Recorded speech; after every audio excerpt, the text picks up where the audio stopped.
নবীর উম্মত আমরা, সেই নবীর উম্মত আমরা, সেই জোরে জোরে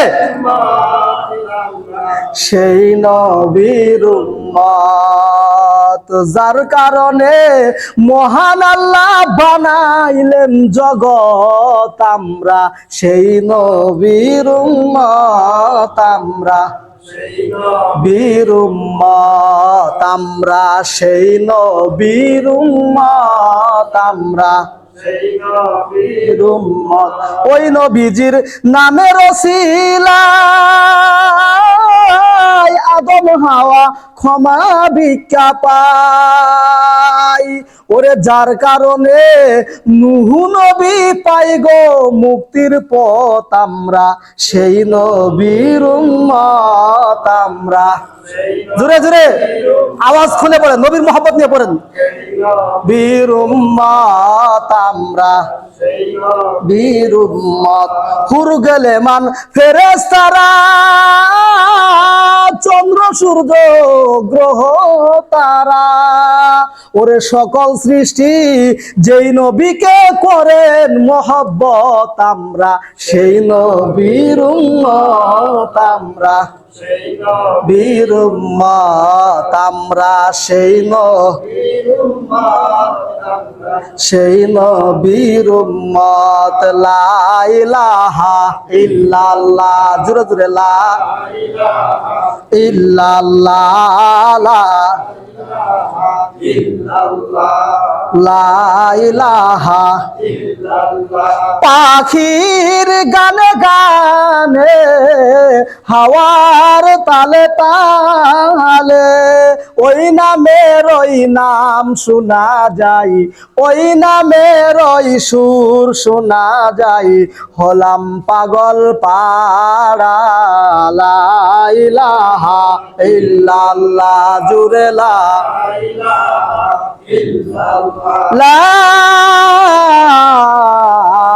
ইলাহা ইল্লাল্লাহু মুহাম্মাদুর রাসূলুল্লাহ সাল্লাল্লাহু আলাইহি ওয়াসাল্লাম।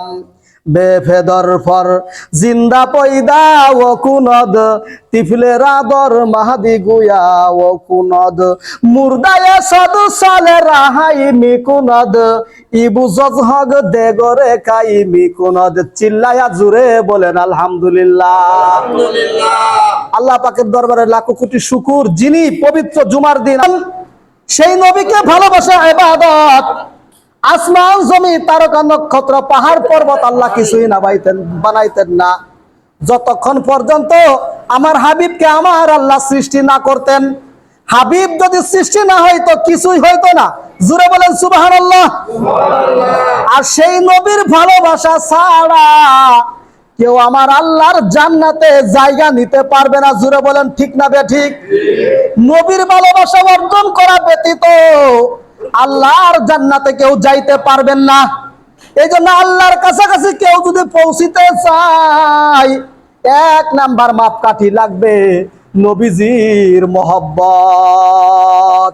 আল্লাহ রাব্বুল আলামিন পবিত্র কোরআনের মধ্যে বলছেন, কুল ইন কুনতুম তুহিব্বুনাল্লাহু ফাত্তাবিউনি ইউহিব্বুকুমুল্লাহ ওয়া ইয়াগফির লাকুম যুনুবাকুম আল্লাহু গফুরুর রহিম। চিল্লায় বলেন আল্লাহু আকবার। হয় না? আবার বলেন আল্লাহু আকবার। আমার আল্লাহ এই আয়াতের মধ্যে বলতেছেন, হাবিব দুনিয়ার সমস্ত মানুষের জানায় দেন, তারা যদি আমি আল্লাহর ভালোবাসা পাইতে চাই, তারা যেন আপনি রসুলকে মহব্বত করে। আল্লাহর ভালোবাসা পাওয়ার জন্য কাকে মহব্বত করতে হবে বলেন? রসুল করিম সাল্লাল্লাহু আলাইহি ওয়াসাল্লামকে বেশি মহব্বত করতে হবে। আর যখন নাকি কোন উম্মত, কোন বান্দা, আল্লাহর বান্দা আল্লাহর রসুলকে সব চাইতে, নিজের জীবনের চাইতে বেশি ভালোবাসবে, তখন ওই ব্যক্তি আল্লাহর ভালোবাসা পাইবে। জোরে বলেন কার ভালোবাসা পাইবে? আরো জোরে বলেন কার ভালোবাসা পাইবে? আমার আল্লাহ ঘোষণা দিয়ে বলছেন, যারা আমি আল্লাহর ভালোবাসা পাইবে রে, আমি আল্লাহ তাদের জীবনের সব গুনাহ খাতা আল্লাহু গফুরুর রহিম ক্ষমা করে দেব। জোরে বলেন সুবহানাল্লাহ, আর জোরে বলেন সুবহানাল্লাহ। কিন্তু নবীর পরে আর কোন নবী নাই। জোরে বলেন ঠিক না ঠিক? নবীর পরে আর কোন কি নাই? নবী নাই, আর কোন নবী নাই। নবীর পরে আর কোন নবী আসিবে না। কিন্তু ঈসা নবী আসবেন। ঈসা নবী থাকবেন না, তিনি হবেন আখেরি নবী, পয়গাম্বরের উম্মত। একটু জোরে বলেন সুবহানাল্লাহ। কিন্তু কাদিয়ানীরা দাবি করে যে আমাদের গোলাম আহমদ কাদিয়ানী যিনি, তিনি আমাদের নবী, শেষ নবী। জোরে বলেন নাউজুবিল্লাহ। এজন্য কাদিয়ানীরা কিন্তু কাফের। কাদিয়ানীরা কি বলেন তো? তারা সব সময় মনে করে যে আমাদের লিডার যিনি, উনি হলেন নবী, কাজেই উনি কখনো নবী হবেন না। নবীজি বলে গেছেন, আমার ওফাতের পর 40 জন মিথ্যা ভণ্ড নবী দাবি করবে। জোরে বলেন 40 জন কি নবী দাবি করবে? ভণ্ড নবী দাবি করবে। 28 জন দাবি করা শেষ হয়ে গেছে। জোরে বলেন কতজন দাবি করা শেষ হয়ে গেছে? 28 জন দাবি করা শেষ হয়ে গেছে। এর মধ্যে দাজ্জাল একজন, উনি এসে প্রথমে নবী দাবি করবে, এরপরে খোদা দাবি করবে। প্রথম নবী দাবি করবে, এরপরে বলবে আমি খোদা, আমি আল্লাহ, এ কথা বলবে। এর মধ্যে ছিল গোলাম আহমদ কাদিয়ানী একজন। সে বলল যে আমি নবী, আমাকে নবুয়ত দিছে। স্বপ্নের যুগে আমার আল্লাহ আমার সাথে দেখা করেছেন। আল্লাহ ছিলেন পুরুষ, আমি ছিলাম নারী। জোরে বলেন নাউজুবিল্লাহ। এই কথা বলে তিনি বলছেন যে আমাকে তোমরা নবী বলে মানো।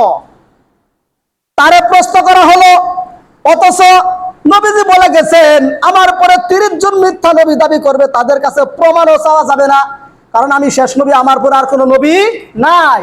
আমি শেষ নবী, আমার পরে আর কোনো নবী কি নাই। তাহলে দাবি করলে কি আর প্রমাণ চাওয়া যাবে? প্রমাণ দিতে পারলে কি তারা মানা যাবে? বলেন তো। প্রমাণও চাওয়া যাবে না কেউ যদি মিথ্যা নবী দাবি করে, কারণ প্রমাণ দিতে পারলে আশা করা যায় হয়তো মানা যাবে। কিন্তু না, নবীজি বলে গেছেন আমার পর আর কোনো নবী নাই। গোলাম আহমদ কাদিয়ানী যখন সে মিথ্যা ভণ্ড নবী দাবি করলো, কিছু অনুসারী বানাইলেন। ওই যুগে বড় আলেম ছিলেন, তার নাম হলো আতা-উল্লাহ বুখারী রহমতুল্লাহ আলাইহি। জোরে বলেন সুবহানাল্লাহ। আতা-উল্লাহ বুখারী রহমতুল্লাহ আলাইহি তিনি তার মোকাবেলা করলেন, তার এই ভণ্ড নবীকে রুখে দিলেন। তিনি তাকে বললেন, এই তুমি যে নবী দাবি করতেছ, তুমি কোথায় থেকে পাইলে? তুমি নবী কেমনে হলে? তুমি তো নবী না, তুমি তো ভণ্ড। সে বলল, কোরআনের মধ্যে আমার নাম আছে, আমার নাম আহমদ, এটা কোরআনের মধ্যে আছে, এই জন্য আমি নবী। আতা-উল্লাহ বুখারী রহমতুল্লাহ আলাইহি বলেন, কোথায় আছে? কয়াতি মিন বাদি ইসমুহু আহমদ, আমি একজনকে নির্বাচিত করে পয়গম্বর হিসেবে পাঠাবো, তার নাম থাকবে আহমদ। গোলাম আহমদ কাদিয়ানী বলেন, আমার নাম সেই আহমদ। জোরে বলেন নাউজুবিল্লাহ। সবাই বলেন নাউজুবিল্লাহ। তখন আতা-উল্লাহ বুখারী বলেন, না না, ওটা তো তোমার নামের কথা বলে নাই, ওটা বলেছেন বিশ্ব নবী মুহাম্মদুর রাসূলুল্লাহ সাল্লাল্লাহু আলাইহি ওয়াসাল্লামের কথা। তোমার নাম তো গোলাম আহমদ, তোমার নামের আগে গোলাম আছে। এবার এই ভণ্ড নবী কি বলছেন যে নামের আহমদের আগে আমার যে গোলাম নামটা, এই নামটা হলো লকব নাম, ওই নামটা আমি বাদ দিয়ে দিলাম। ওই নামটা যদি আমি বাদ দেই, গোলামের পরে থাকে আহমদ, এখন তো আর কোনো সমস্যা নাই, আমার তো নবী মানা যাবে। দেখেন, যারা আল্লাহওয়ালা, যারা বুজুর্গ, তাদের রুহানি ফায়াজ থাকে, তাদের তাসকিয়া থাকে, আত্মশুদ্ধি থাকে, তারা সরাসরি প্রশ্নের জবাব সঠিকভাবে, যে যেরকম ভুল করে ওই ভুলের মোকাবেলা ওই রকম প্রশ্ন দিয়ে উত্তর পেশ করে আল্লাহওয়ালারা জবাব দিয়ে দেন। জোরে বলেন সুবহানাল্লাহ। আচ্ছা, তুমি তো বলতেছো আমি নবী, তোমার নাম আহমদ, তুমি বললা তোমার নামের আগে গোলাম, তোমার আসল নামটা হলো গোলাম আহমদ, কিন্তু তুমি বলতেছো তোমার গোলামটা তুমি বাদ দিয়ে দিবা। গোলামটা তো তুমি যদি বাদ দিয়ে, বুখারী আমার নাম হলো আতা আল্লাহ। তাহলে আমি আমার নামের আগে তোমার প্রশ্ন দিয়ে, তোমার যুক্তি দিয়ে আমার নামের আগে আতা আছে, আমি আতা বাদ দিলাম। আমার নামের আগে কি আছে? আতা, বাদ দিলাম আমি আতা। তাহলে আতা বাদ দিলে কি থাহি? আল্লাহ থাহি। আমি বলতেছি তোমার আমি নবুয়ত দেই নেই। জুড়ে বলেন সুবহানাল্লাহ। তোমার মতো, তোমার নাম তুমি যে বললা গোলাম বাদ দিবা, আমি আতা বাদ দিলাম। তুমি গোলাম বাদ দিলা, তুমি গোলাম বাদ দিয়ে যদি নবী ওপর পাও, আমি আতা বাদ দিলাম, আমি আল্লাহ হই। আর তোমার আমি নবুয়ত দেই নেই, তোমার মতো বন্ডকে আমি নবুয়ত দেই নেই। প্রিয় বন্ধুগণ, এই জালেমের মৃত্যু হলো, গোলাম আহমদের মৃত্যু হলো বাথরুমের ভিতরে, টয়লেটের ভিতরে। চিল্লায় বলেন নাউজুবিল্লাহ। এই জন্য যারা মিথ্যা নবী দাবি করবে, যারা বলবে আমরা নবী, আমাদের অমুক নবী, তাদের কাছে প্রমাণ চাওয়াও যাবে না। এই জন্য রাষ্ট্রীয়ভাবে কাদিয়ানীকে কাফের ঘোষণা করতে হবে। এটা সবাই, সমস্ত উলামা মাশায়েখ, পীর মাশায়েখ, তারা সরকারের কাছে আবেদন জানাইছে। ইনশাআল্লাহ রাষ্ট্রীয়ভাবে কাদিয়ানীকে কাফের ঘোষণা করতে হবে। জোরে বলেন ঠিক না বেঠিক? ওরা কাফের, ওরা ভণ্ড নবী দাবি করে।